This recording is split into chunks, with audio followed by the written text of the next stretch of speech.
Welcome back, ladies and gentlemen, to another special episode of the BLT podcast. Familiar face right here. Here's Drew. He's back from the second episode of our DC series, and today we're doing something special. And by special, I just mean it hasn't been done on the podcast before. Yeah. And it was all his idea. Oh. And so we recently saw a movie that we thought would be very interesting to kind of break down live with our thoughts. We're not like watching the movie with you. We watched it yesterday. And we're not live either. Yeah, we're definitely not live. This is pre-recorded. But yesterday we saw a movie called Civil War. It's an A24 film. If you haven't heard of it, it's kind of buzzing around the internet. Yeah, it's picking up. It is not about Captain America or Abraham Lincoln. Yeah. Yeah, so if you wanted to see Iron Man, he's not in it. Or Spider-Man. None of the characters that you know are in it. But I've got the IMDb page real quick. So Civil War, is, like I said, is an A24 film made by director Alex Garland.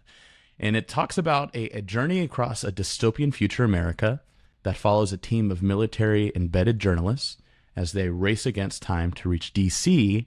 before rebel factions descend upon the White House. So this is interesting for a myriad of reasons. One, we are living in D.C. for 2 more days anyway. Yeah. As soon as I saw in the trailer that they're going to be in D.C.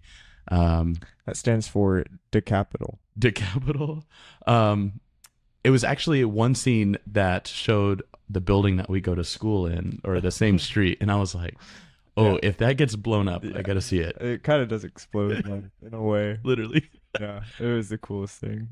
And Drew's a journalist, and we're both film junkies, so that kind of just like brought us together. Yeah, honestly. And I will say, I didn't know that it was going to be so focused on journalism, because the trailers didn't really show that. Like, I just saw the trailers, and I was like, okay, dystopian America. And when I first saw it, I honestly wasn't like the trailer. I wasn't expecting it to be that good. I was like, that's kind of they're just capitalizing off of a polarized society. But I thought, it'd be fun to watch it in DC with Archer Fellows and we could like make fun of it or whatever. I did not go into it expecting a deep, insightful commentary about journalism that I really relate to. And now it's like one of my favorite, it's like my top 5 movies of all time. Really? Yeah. You did not tell me that. I kind of have to like keep processing it because that's a very high place to put it. But honestly, I feel like it'll deserve a second watch. Yeah. And I know we're gonna get into like exactly the things we saw. Before we go any further, just because it would make the conversation better, there's gonna be spoilers. Definitely, we have to talk about the plot. We have to talk about what was great, what was maybe not so great, what made us ask questions. And so, if you haven't seen the movie yet, it's not gonna hurt my feelings. Watch the podcast later. Right. If you're like, well, I could use the context before I go, or I don't know if I'm going to see it at all, you can continue watching and just know. Yeah. Spoilers. So. Yeah, I will say, I mean, if you haven't seen it, I feel like the plot isn't too, like, it's not like it's ruined if you have it spoiled, Yeah. Yeah. Definitely. To get us started, I guess I'll mention the reason why, other than this happening in DC, and it just being like a modern / dystopian future / present. This movie was interesting to me because as a young person who has been exposed to what people are calling the most polarized time in our history, which honestly, the jury is still out. I think there's still some other historical events such as the actual Civil War that happened that will show a much more divided America. However, I have had several recent dialogues with people, one of them including Drew, about how my biggest fear for my lifetime is either the United States going into a civil war or the United States getting pulled into a full-scale boots on the ground situation with one of our enemies, and we talked for a very long time a couple weeks ago about many things as a part of an assignment originally, but Yeah. it just turned out into a It just turned out into a good conversation. Yeah. Um, and I'll preface this by saying that I think a lot of people that at least don't know enough about the film, they will go into it thinking that there are going to be all these references to, modern day, like, Donald Trump and, the far right and the far left and that kind of politics. And I think the director, he's even said it out loud, like in interviews and stuff, that this is purposefully done in a way that is kind of arbitrary. Right. Right. But after watching it, I will say I think there are a couple things that might have been like an illusion here or there. Okay. Yeah, I just read a Atlantic review of it by David Sims. He's the Atlantic's main entertainment movie guy. And he actually interviewed the director for it. Mike, what's his name? Garland or Alex Garland? Alex Garland. I'm really bad at names. Yeah, me too. That's why I have this. Okay, thanks. I appreciate it. But Alex Garland, he said that it was intentionally apolitical, and just the fact, like, the main rebels against, like, the U.S. government are Florida and Texas. They're called the Western Forces because they're the ones that are, like, leading the charge in seceding. And he talks about how, like, just the fact that people, like, when the initial promo images came out of, like, these are the states that are seceding, people were like, there's no way, like, that's so unrealistic. There's no way Texas and California would join together to, fight against the government. And he was like, for the director, he's like, this is just kind of proof that if you guys can't fathom these two states that, sure, they're different, but these two states rebelling against a corrupt president, like, for any reason at all, like, you're saying it's impossible for California and Texas to unite, like, that just kind of proves my point of how, like, polarized we are. Yeah. To the point where, like, this president in the movie, he's a tyrant. Like, he's in his third term, he's used the Air Force against U.S. civilians. Like, he's not a good president. And I think it kind of hints that that's why, that's one of the big reasons why Texas and California are seceding. Yeah. And so the director's like, if you think that, literally a dictator isn't enough, like, Texas and California can't bond to fight a dictator, then you really have a terrible view of America. That's kind of proving my point. That's a really good point, because yesterday people were moving the theater were saying the same thing, and they were saying, like, oh, like, California, like, I feel like that's where I would go in a situation like this. I feel like it would be safe.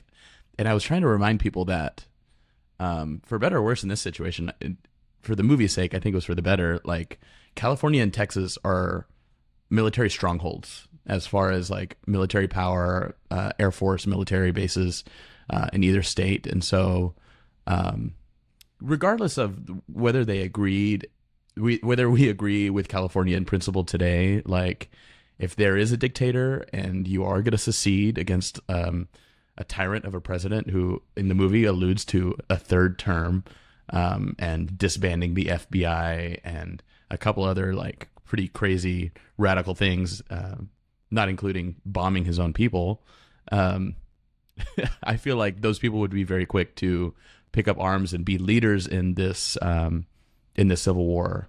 And I think it's important to note, like, I have the map pulled up here. There was one originally released by A24 that kind of showed, like, where all the different states are. And so there are the loyalist states that kind of cut through the middle of the United States, from the Northeast all the way even to Nevada. There is the Florida Alliance, which I think is hilarious. Imagine dying for the Florida Alliance. Just an army of Florida men. Yeah. Shirts off. Yeah. Snakes wrapped around their neck. Chunking alligators at you. Yeah. And then up in the Northwest, there is the Western Forces. But this map actually is not the correct one. Yeah, I don't know.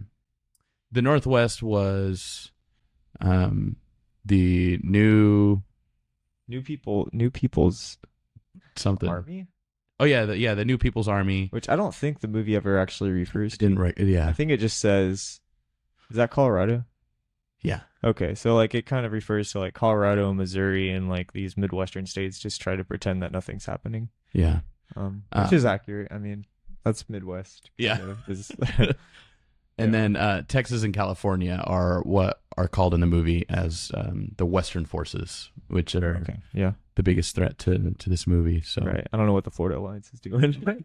They're just kind of there. I think they're They might have been the guy who was very racist against anybody who's not America. That guy. Yeah.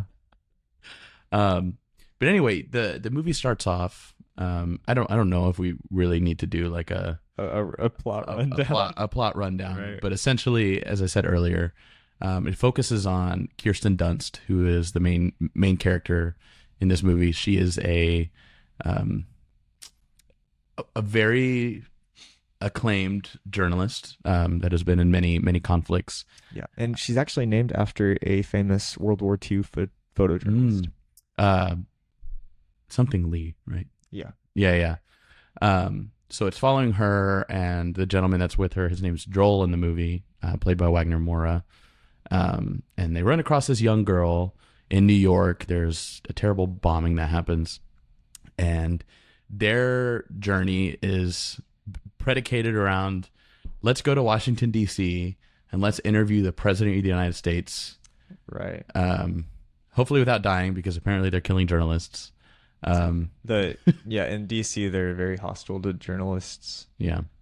But which just reinforces that he's a dictator. yeah, literally, and that he hasn't done any kind of press like interview Right. in 14 months at this point in the movie. Right. So it's a road trip movie, which you mentioned yesterday is your Exactly. favorite kind of movie. Yeah, and not just road trip movie, but dystopian America, which I love. And this is something I just realized while I was watching the movie is like, I just love dystopian America aesthetic, specifically like this. And then another road trip movie that is dystopian America is Last of Us, the show. I'm so glad you said that. Yeah, and then also Logan, which it takes place in 2030, so it's not really dystopian, but it's still like dark future road trip movie with a guy, an old man and a young girl, kind of similar to this.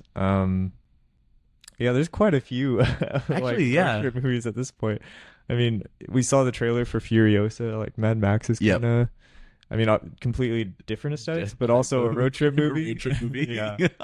I'm a big fan of road trip movies, I've realized. Yeah. And Yeah. I think that was a really important choice because they're driving through the Northeast trying to get to Washington, D.C., which by the way that you would normally do so is like a 4-hour drive.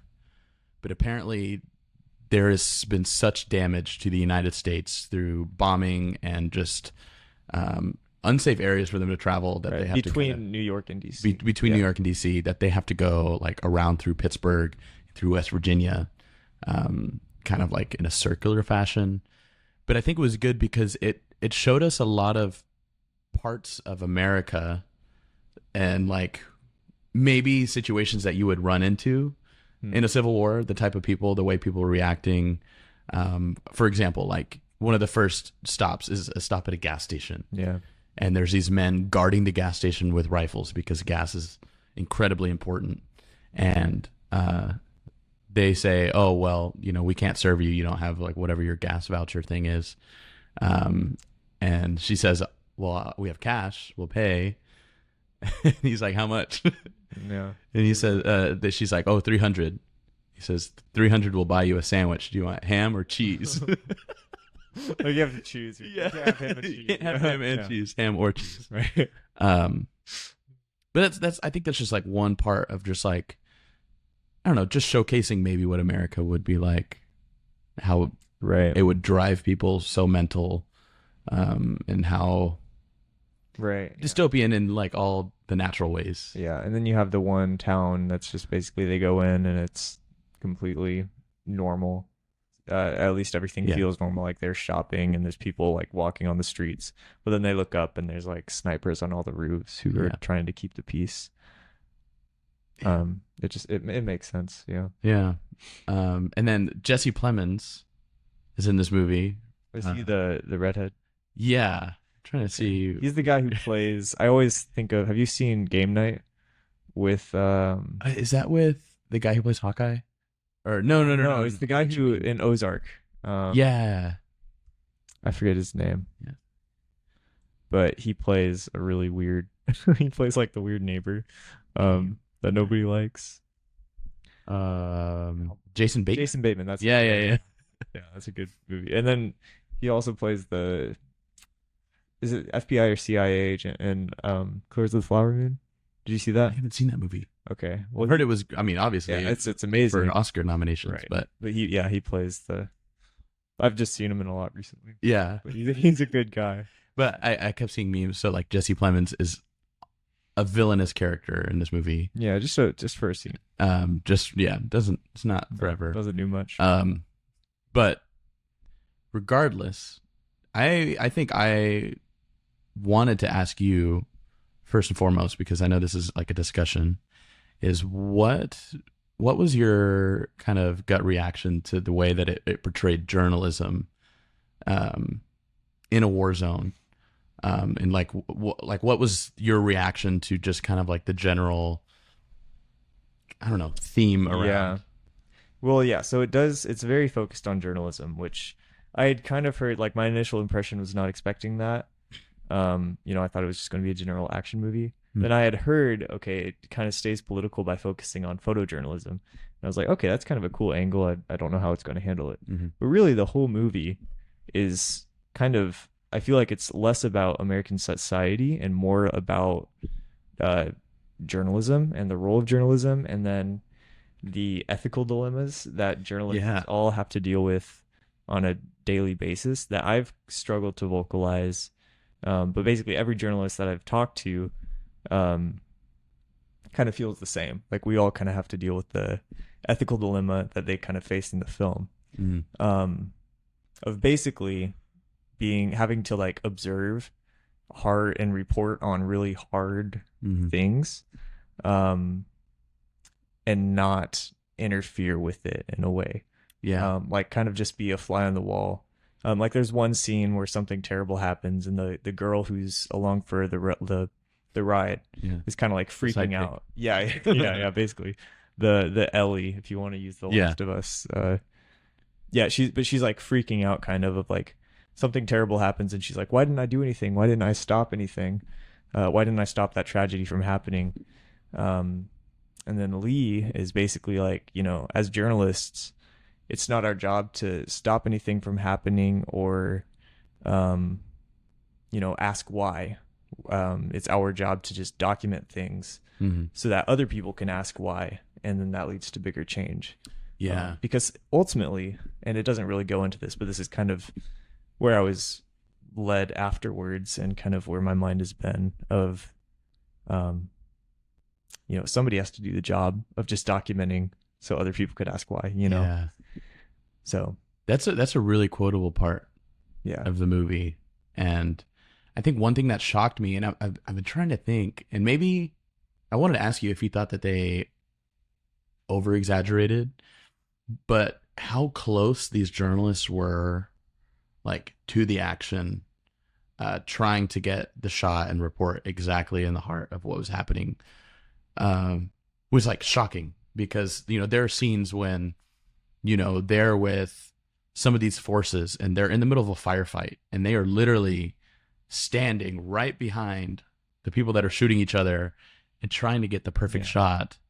Do you think that that's like an accurate portrayal, or do you think that was kind of like a mockery in a way? Because I think it balances both sides of like the ethical part about being a journalist, but it was almost like, it made me question, is this realistic? Yeah. Or are they trying to show like, oh, well, the journalists are going to be as close as they can to get their job done? Like, I don't. Right. I mean, so I can't really speak as a war journalist. Oh yeah, it's been a while since you've been to war. While since but from like my understanding of it, just like at least with what I've heard, so this past semester I've interned at Al Jazeera, their DC office with their documentary series. But Al Jazeera is, some of the main people, some of the main reporters in Gaza right now, reporting on the war there. And from my understanding is like it is very much like you're involved in things. I think it's a little different because it's not dystopian. Yeah. Of journalists do care. They're a little bit more careful about their safety, or they're not necessarily as out there. They're also always very armored. True. Yeah. A lot of times a bit more armored than the soldiers, at least from what Mhm. I've seen. But other than those like little things that are just like, it wouldn't be a very aesthetic thing to include in the movie. It is Yeah. very much like you're in the moment of that. Yeah. So, It's just such an interesting thing to just have the mental fortitude and the backbone to do something like that, to be able to capture that, and not saying like not have it affect you, because obviously these people have been traumatized. The Al Jazeera correspondents on the ground in Gaza, the people that have been in the region for 10, 20, 30 years almost. I think Al Jazeera was founded in like the late 90s, Yeah. 96. But even just generally speaking, like the lengths that people go to capture the story also means that they are inherently witnesses to like some of the greatest atrocities. Right. And I mean, one of the most powerful scenes where I realized like, oh my God, like this movie is actually going to go really deep into some things that, that I've only really heard other journalists and myself kind of think about. Like it's going to go into some really deep journalism themes. It was just at the beginning. So like Lee is sitting in a bathtub and she's just like sobbing and it just shows like clips of all of the terrible things and images that she's had to capture as a photojournalist during war, of just like people just gruesomely dying and being tortured and stuff, being set on fire. And right. And even though in the moment, she's hiding behind the camera, she just takes the photo and she's indifferent, it still like all takes a toll. And from journalists that I've talked to who have been war reporters, that's exactly how it is. I mean, you witness all of this stuff and it's in the moment, it's your job and you're just like, I got to get this done. But it takes practice to get to that point where you can compartmentalize and not just like crumble in the moment. But even if you make it through the moment, and even if you're good at kind of, it's not that you're desensitized, but it's that, you're able to just get through the moment without, you're able to take it in the moment.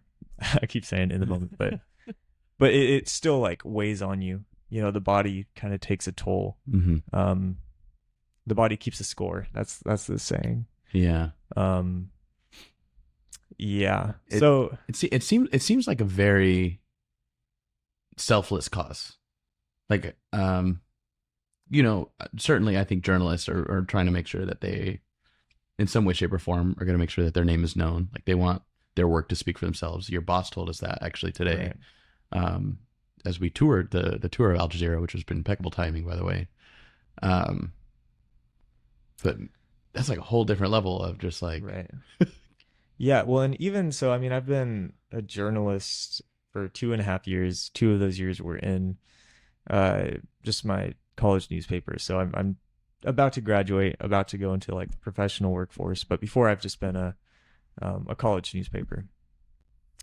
But even in that time, I had one where there was a school shooting really close to campus, and at an element or a high school, and I was the guy to go, and that's kind of that, and then a few like obituaries were just kind of after a death or whatever of a professor, but specifically the school shooting, it was the first time where I had to confront and be like, okay, consciously, I know that this is going to be like a good clip, and it's going to look good on a resume that I've covered this. It's going to win me award. I mean, just last Saturday, I placed first in Texas for this story I did on the school shooting. Congrats, by the way. Thank you. I saw on LinkedIn. Yeah. I intentionally did not mention the school shooting article though in the LinkedIn because it just feels, part of me, like, even though I recognize that in the moment, when I was at the school interviewing these traumatized kids, I I was also disgusted by that, because it's like, this is a tragedy. I mean, Yeah. like, this is literally one of the worst things that could happen in somebody's life and in a town's life.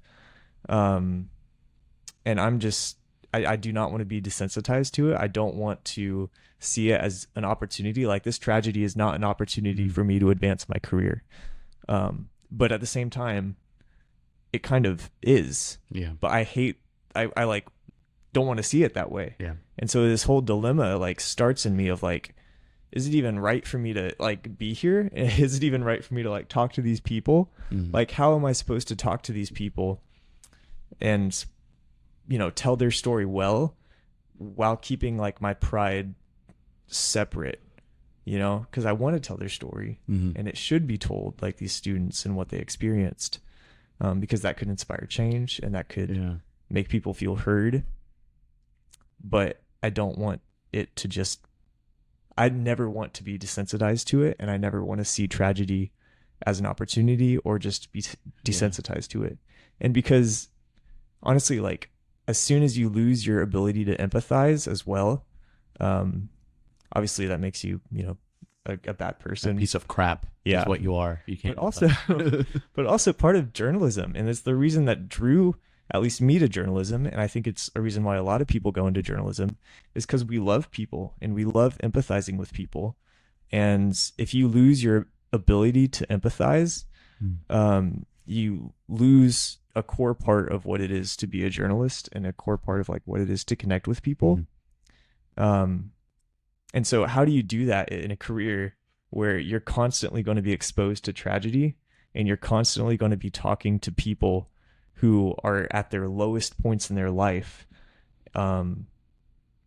just like on the daily, like every single day you're talking to, like, if you're like a war reporter, every single day you're talking to people whose lives are just ruined, and they're like, on the verge of death, and you just have to, suck it up and kind of see it as work.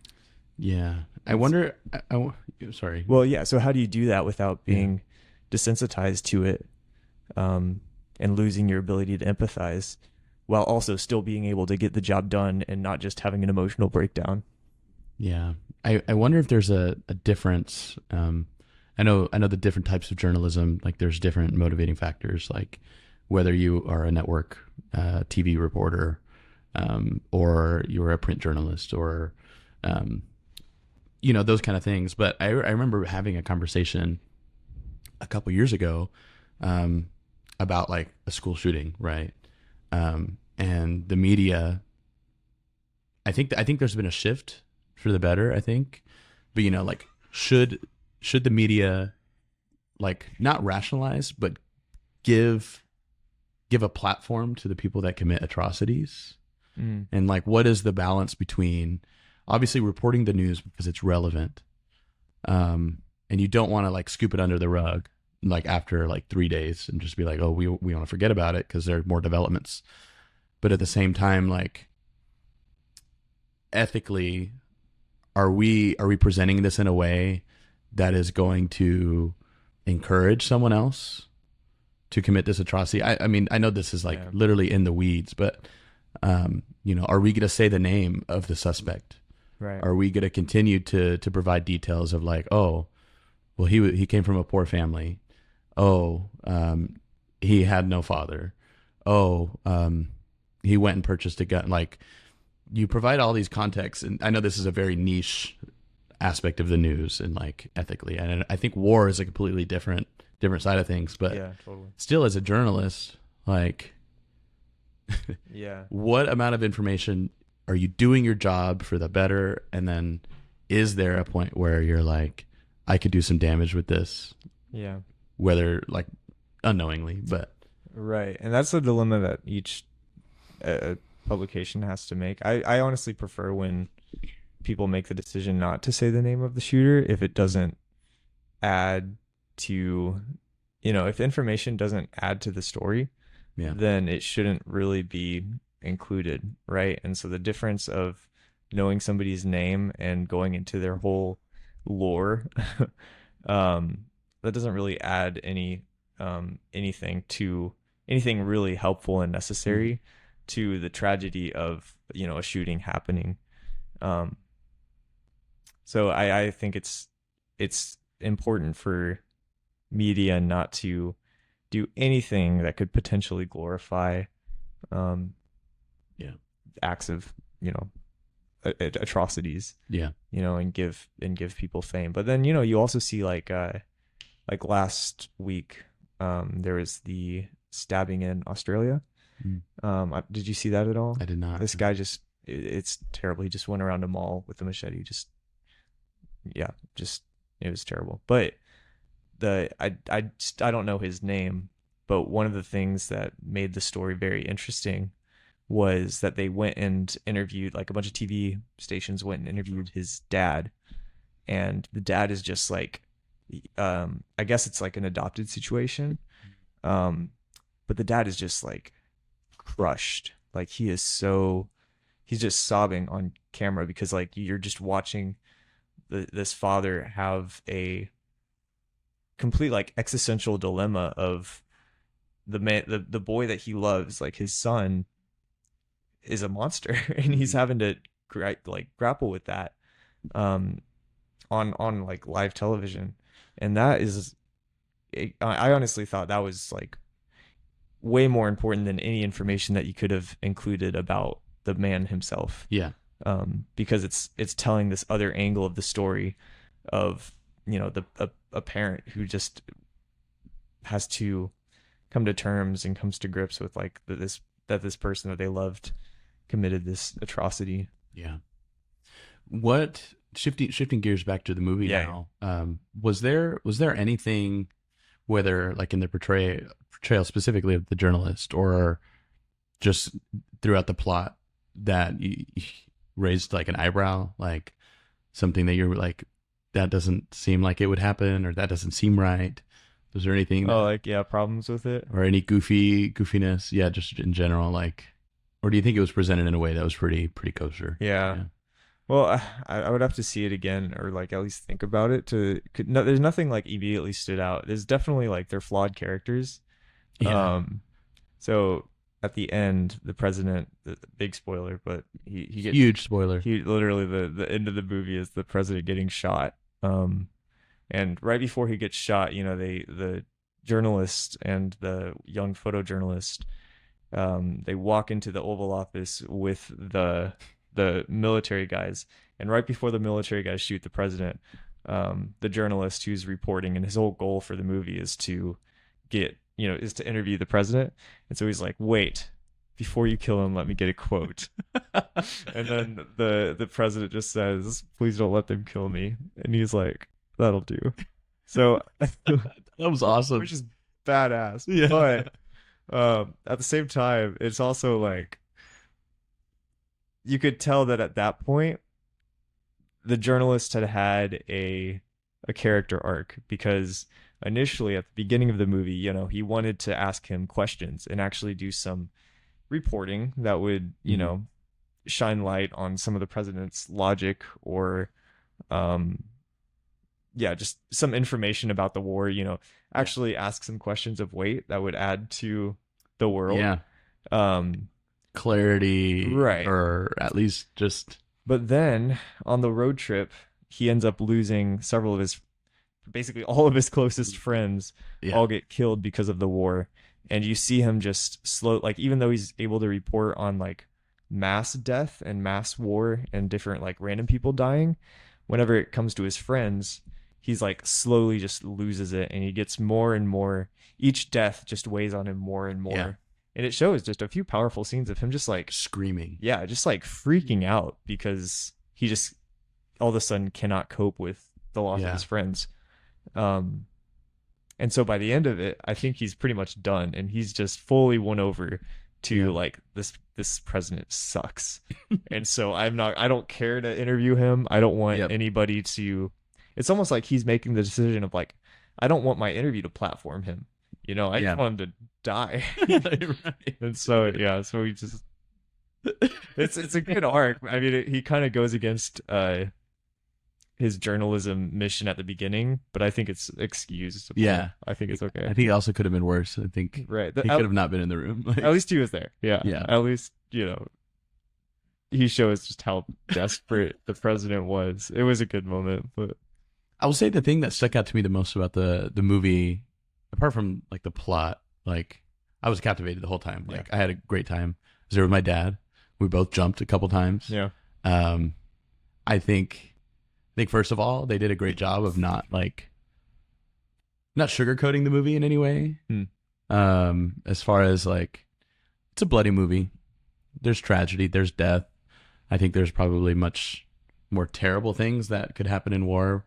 But I think they did a good job encapsulating kind of like the emotional response that I think we should maybe get whenever you see, somebody get killed right in front of you, or when you lose someone you love, that kind of stuff. But what I really was like, I normally don't notice, is the sound design of the movie and the way that we talked about it very briefly when you left the theater. Like there's an absence of a soundtrack. Yeah. There is music, which is very occasionally budget conscious, but probably, yeah, but it worked. But the music was, nothing like super mainstream. There was either you described it as things that could have been old and reminiscent music, or it could have been future music, kind of like alternative, kind of like folky. I don't know if that was me. Was that? I feel like I didn't say that. If that was me, then I was right. But... I think it was you. Oh, okay. Yeah. But anyway, like they used a lot of silence in the movie, which a movie that did really great at that, I think, was Oppenheimer. Yeah. Because the biggest moment of the entire movie, you thought it was going to be the world's largest explosion of the nuclear bomb, and then there was just silence for a long while. Yep. But also just, I don't know, not being forgiving with the sounds of war. Yeah. Like a gunshot sounded like there was a gunshot in the theater behind you. Very jarring, very direct. It would be good to see an IMAX, honestly, just for the sound. Yeah. There's one part where the planes, the jets, the fighter jets are flying like pretty close above the characters. And it sounds so loud, like they did not hold back. Just like I said, like the use of silence, the use of like natural sound. Another movie that I think did a really great job of that in wartime was 1917. If you've seen that film, their sound design, it might have even won awards at the Oscars that year, maybe not. That was the World War I movie that was shot in the continuous take. Right. But then I asked myself, I was like, am I saying that this is like a really masterful thing, or is it just war? Honestly, war movies do tend to get the sound design. I'm pretty sure it was Zone of Interest that won it. Or no, was it? This year? Yeah. I know it was nominated. Let me see. That can be a quick Google search. It might have been Oppenheimer. Sound design. But yeah, war movies typically do really well. There's Zone of Interest, yeah. Yeah. And that's an interesting movie because it's literally just, its whole point is to not show, it's about this German family who lives right outside of Auschwitz. And its job is to not show the atrocities happening in Auschwitz, but it's trying to illustrate how terrible those atrocities that are happening inside the camp are by contrasting it with this German family who's trying to live a wholesome life outside of the gates, like literally right outside the gates. So it has some pretty intense sounds. Yeah. Do you think that this movie made you feel hopeful for the future? Do you think that it could be something that real life, did that have any implications on, like, I don't know, what you perceived our current situation to be like, or going forward, if you had any like conclusions? Yeah. Well, so one thing that the director said in the interview that I thought was kind of interesting was people kept asking, are these politicians supposed to... Is it done? Yeah. That's crazy. We just finished a candle. Our candle ended. Yeah. Yeah, are these politicians meant to be anybody real in real life? Specifically one specific person Yeah. who is on a lot of news cycles right now. The director was basically like, no. And if you see any parallels, then that's your own that's your own reading into it. Um, which I, take that as you will.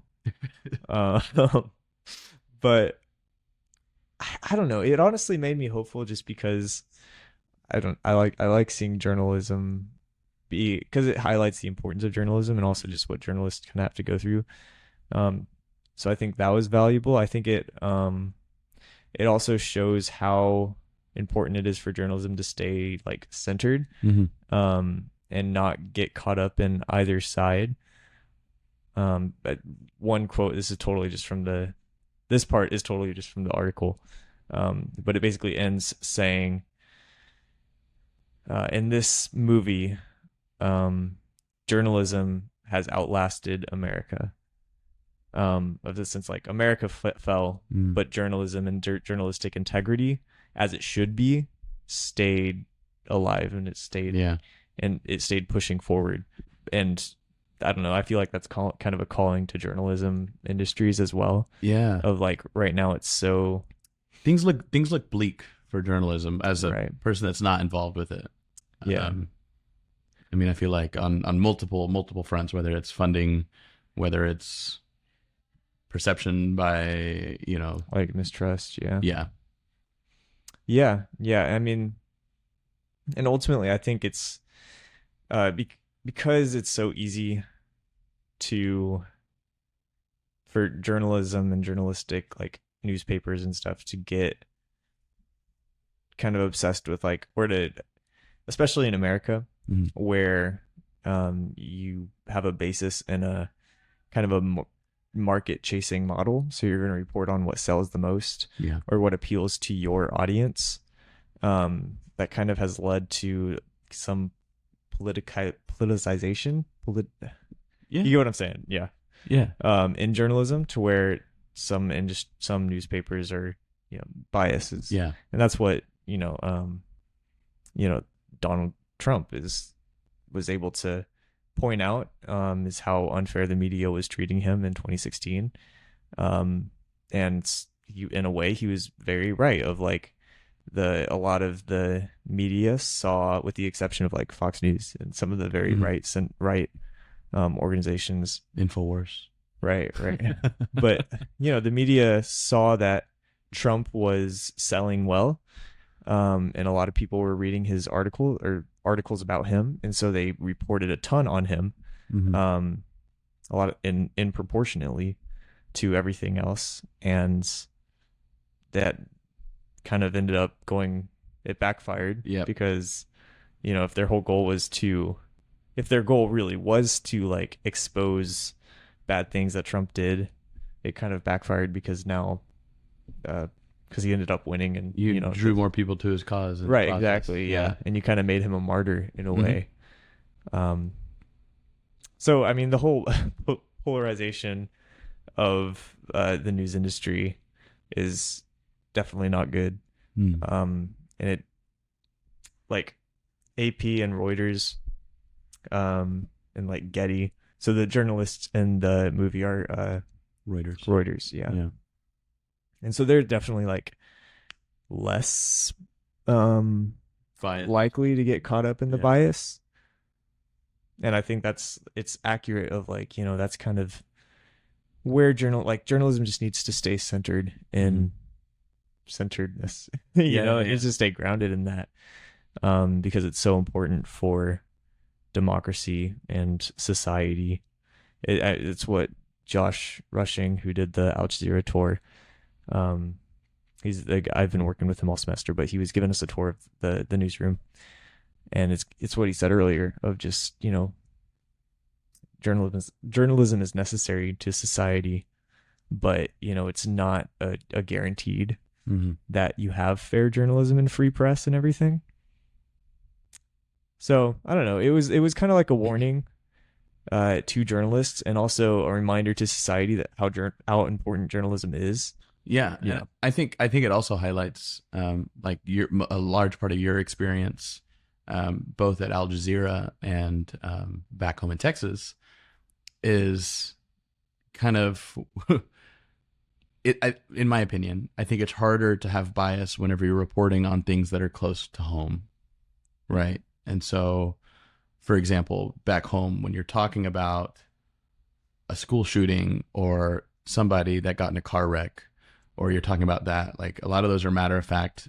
And to be honest, the most relevant things immediately to people back home, and in Al Jazeera, specifically the documentary department, you're focusing on specific, I don't know, like widespread things that are going on in the nation that are affecting people negatively. For example, the thing that we screened today is about sports betting. And the rise of like gambling addiction because of the accessibility of gambling on phones. Mm-hmm. Which May 20 something? I don't know when it's going to come out.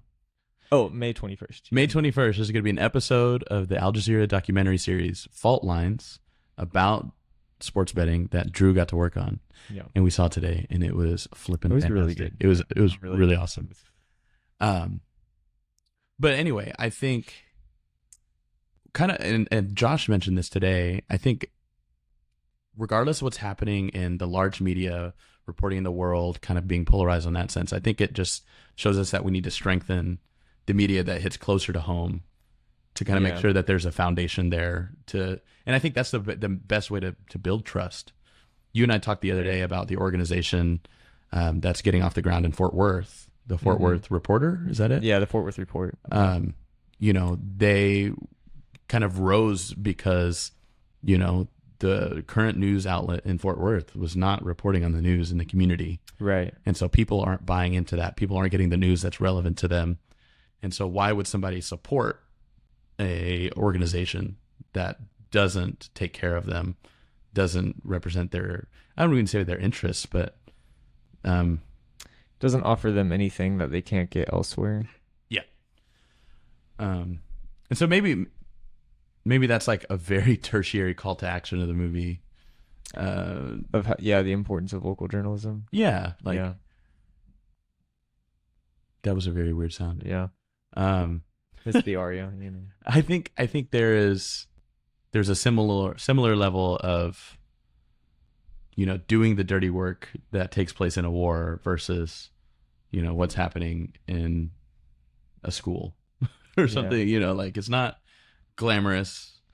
It's not going to make you go to bed with a smile on your face and you're going to be like rich and happy. Right. But the real life is what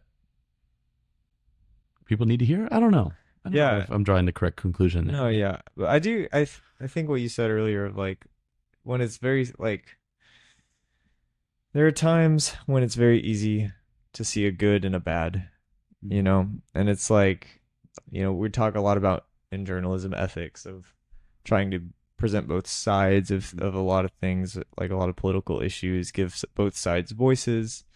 But what do you do when it's very clearly good and evil, like with the school shooting, there's nobody's disagreeing that nobody's agreeing with the exactly.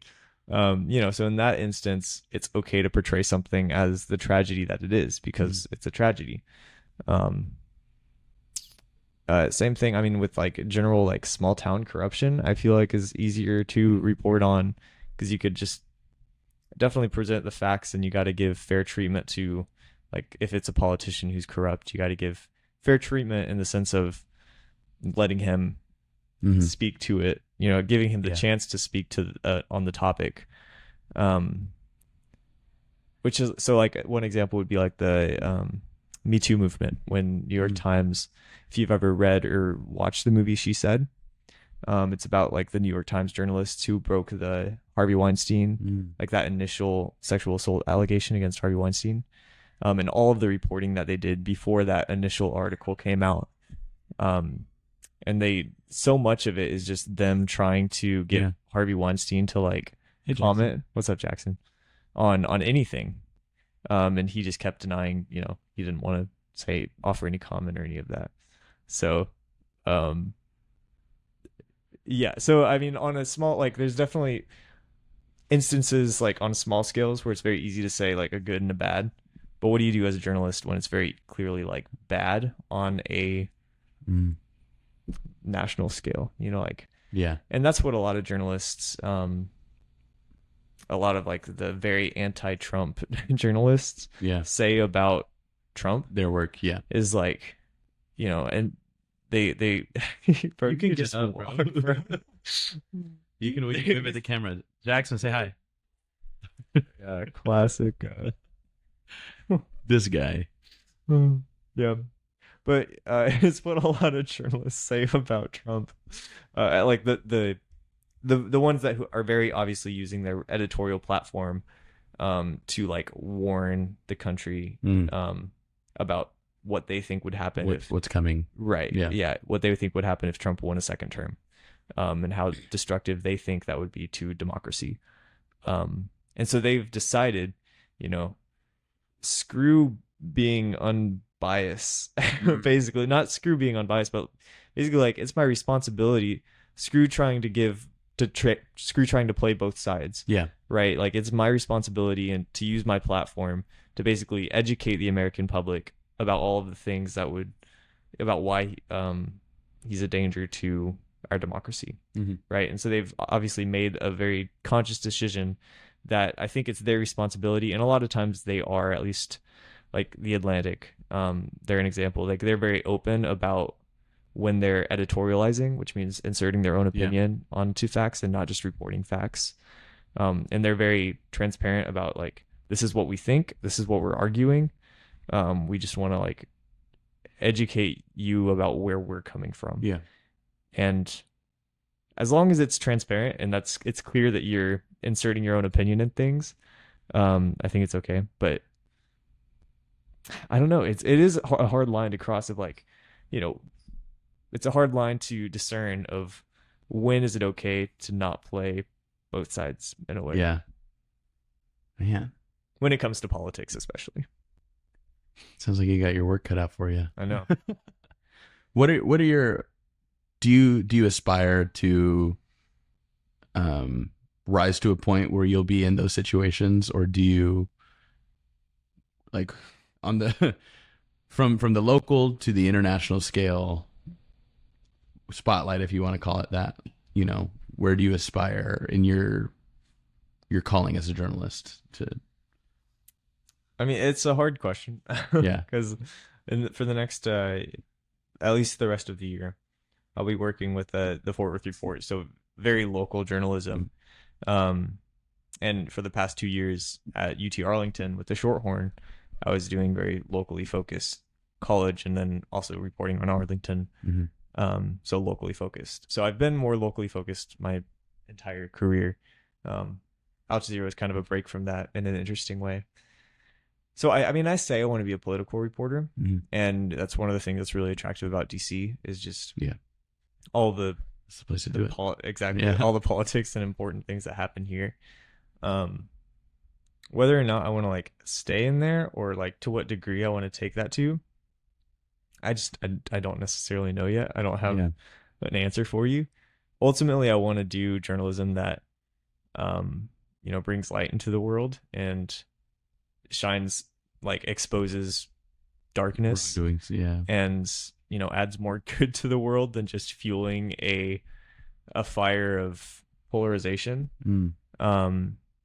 And so I think I want to stay grounded in that wherever it takes me, you know. And so I mean, I'm like, I was telling somebody earlier today, like I'm down to be and it's so ignorant to say this, and I'm sure like any war journalist would, you know, scoff like what she did in the movie of, you know, you don't want to go into this. But I feel like, you know, I'm not saying I'd be a good war journalist. I don't know what kind of war journalist I'd be until I'm in that situation. But even like those extreme settings, I would be open to going into those because ultimately, I mean, I feel like I have the ability to keep a cool head and a cool mind and just, you know, get the job done. But, you know, I'm open to it. But It's literally, I mean, I have to be completely honest and just that I am very ignorant to what that would actually mean, you know? Yeah. Well, I say we've got about 5 minutes left. We've got an Okay. engagement after this. Do you have any closing thoughts? Whether that's Capri Sun, Nice. um, whether it's about the movie, whether it's about journalism, a call to action, like what are your final thoughts? Uh, I like the movie. I think it's worth watching. Yeah. If anything, just to give you an appreciation for kind of what I've been talking about Mm. specifically that ethical dilemma of like, um, trying to not be desensitized to tragedy Mhm. that like just journalists have to face. Just because it's a unique thing that I really enjoyed seeing portrayed on screen. Yeah. Obviously support journalism, support local journalism, but also, um, I mean, just even the bigger reporting, like whether it be the Atlantic or New York Times, Try and understand the context behind the right, decisions that they're making. right, Yeah. the Dispatch. I mean, yeah, like you know, you don't have to be a big donor, but pretty much everything has like a tiny subscription or, you know, I'm really into like physical magazine subscriptions, which, Yeah. you know, it feels good to kind of do my part, you know, Yeah. like the Starship Troopers, like I'm doing my part. So try to find your niche that you could like, or it could be entertainment writing too. I really like Whalebone is a magazine that is pretty hilarious and lighthearted if you want entertainment. Um, yeah, that would be my calling is if you have any spare change, then consider supporting democracy. With whalebone. Yeah. I think for me, I don't want to be the guy to say that this movie is a warning. Heed that warning. I think it is in many ways. I don't want it to say it like in a grave, like we're doomed kind of way. I really appreciated the uniqueness of just like the entire like the entire plot, you know, is not something that we as Americans want to give a thought towards. You know, we haven't had a civil war since the 1860s. Yeah. Which I that don't- Civil War was justified. yeah. I think. And I don't think there's been a movie quite like this one. And so whether it convinces us to, yeah, I don't think it's going to persuade us to not, like, oh, guys, they made a movie about this. We shouldn't go to war. Like when it comes to that, I think it just, I don't know, gives the Americans people something else to think about. Right. I will say, like, for a while, I thought like there's no way they could make a Civil War movie where you know the modern America broke up, Mm-hmm. because it'd just be so polarized or so political, and it'd be Yeah. obvious, very obvious, like either conspiracy, right wing, far Yeah. right, you know, conspiracy. They've done it masterfully. Yeah. Like they did a great job. Yeah. Yeah, yeah, and I think the way to do it was to follow journalists who are called to be centered, and Yeah. so yeah. Yeah. Well, we like the movie, obviously. It was thought-provoking enough that we decided to record us talking about it. And so we hope that it came off naturally. We never do anything scripted like that. And yeah, I hope that you get the chance to see it if you're interested. We'll say it again. Great filmmaking. Great decisions were made. I think I'll be seeing it again to see if I am misrepresenting anything or if I missed anything in general. But anyway, if you like this kind of interaction, if you like us doing a deep dive, as we've called it the last couple days, into either a movie or a specific topic, just let me know. This is an exploration kind of idea that Drew and I have been talking about a couple days, just not breaking the mold of a typical episode of our podcast, but, you know, just, I don't know, maybe trying something new. And so tap in if you like it. Let me know. I hope you guys are having a wonderful day. This is the end of our DC journey. Yeah. But I am going to record a few more podcasts, probably virtually, with my cohort members into the beginning of the summer. Just so, because I think there's too many characters here that I don't want to have conversations with. We just have not had time to. People are busy. Yeah. myself included. Right. And so it's been great, Drew. Great to have you on the show, but it's just great to call you a friend and everything. So anyway, follow us on social media. Do we get to do media recommendations? Oh, yeah, go for it. This whole thing a media recommendation? I think it is, but if you got one. Oh, okay. An Instagram account that makes me laugh every day is called Next Week's News.